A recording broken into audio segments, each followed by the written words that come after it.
দেখি অলি আল্লাহর রোগ হয়, তারা বিভিন্ন রোগে আক্রান্ত হয়, কিন্তু হাকিকতে আল্লাহর অলিদের কোনো রোগ বালাই হয় না। তাদের দেহটাই হলো আসমানি দেহ। এই রোগটা কিসের রোগ? আমার মতো নাদান যাইয়া বিভিন্ন আকাম টুকাম কইরা এই মাথাটা ওই জায়গায় নামাইয়া এই নাকের যে নিঃশ্বাসগুলি, এই মুখের যে নোলানিগুলি তার পায়ের উপরে পড়ে, আমার এই দেহের রোগটা নিয়ে আমার দয়াল জগৎটা ভৈরা ঘুরে ফিরে। আমার এই দেহের পাপটা নিয়ে আমার দয়াল সেই পাপের বোঝা বহন করে। এদেরকে বলা হয় দয়াল। দয়াল যে হয় সে জানে বাবা, বাজেন না। এবার প্রশ্ন আসছে আমার কাছে, আমারও অজুদের মাঝে শুনি আল্লাহর অজুদ রহিয়াছে, কোরআনে এসেছে, আরজ ভাসে তাহার নিচে। বাবাজিরা, অজুদটা তো বুঝেন আপনারা, এখানে তো বুঝার কথা। অজুদ শব্দের অর্থ দেহ, অর্থাৎ আমার এই দেহের মাঝে আল্লাহরও দেহ আছে, ইহা কোরআনে এসেছে, আরজ ভাসে তাহার নিচে। এখন আমার দেহ যেদিন গড়ে নিবে, কোন কালেমা সঙ্গে যাবে, কোন কালেমা আত্মায় রবে হিসাব আর নিকাশে।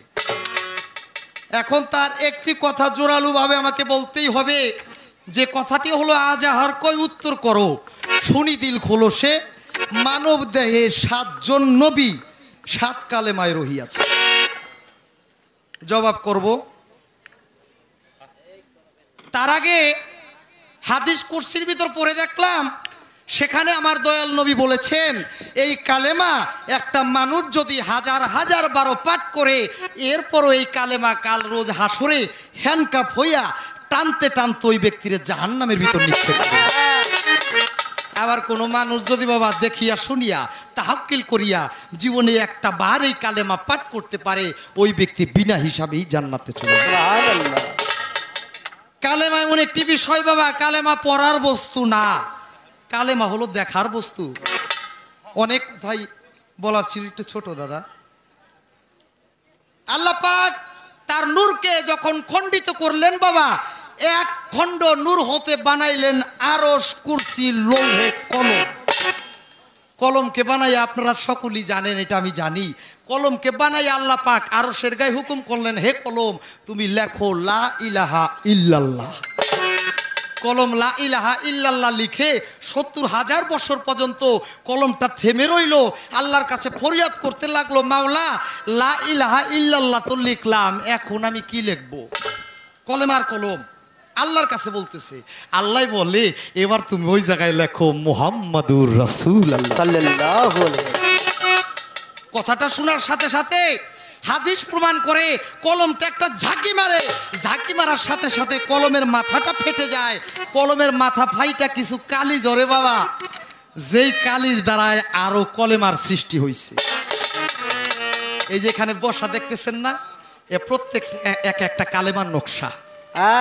মাওলানা সদরউদ্দিন চিশতি এই কালেমার হরফ দিয়ে মানুষ আর্টিস্ট করে দেখিয়েছিলেন। তার বিরুদ্ধে মামলা হয়েছিল কোর্টে, তিনি খালাস পেয়েছে। তিনি বুঝিয়ে দিয়েছে যে একটা মানুষের দেহের ভিতরে কালেমার প্রত্যেকটা হরফ লিখিত আছে। এখন আসেন বাবা, একটা হইলো জ্যান্ত কালেমা, আর একটা হইলো কথা বলতে পারে না এই কালেমা। জ্যান্ত কালেমা কোনটা? যেই ব্যক্তি এই দেহকে পরিশুদ্ধ করে এই দেহকে পুষ্পতি করেছে, যেমন আমার লালুসা বাবা, আমার ল্যাংটা বাবা, আমার আরিফ চান বাবা, আমার চন্দ্রপরি সুলতান বাবা, আমার মজিদ শাহ বাবা। এটা হলো জ্যান্ত কালেমা। এই কালেমায় কথা কয়, পবিত্র কুরআনে আছে, এই কালেমার ডালপালা 7 আসমান বেষ্টিত, শিকড় 7 জমিন বেষ্টিত। এই কালেমা মৌসুমী ফল দান করিয়া থাকে। প্রতি বছর ল্যাংটা বাবার মেলায় যারা যান, হাবু ভাই গেছে গা, ল্যাংটা বাবার মেলায় যারা যান দেখবেন 50 লক্ষ 1 কোটি লোক হয়। এই যে কালেমার ফল, আমার লালুসা বাবার দরবারে যায় দেখবেন হাজার হাজার ফল ধরছে।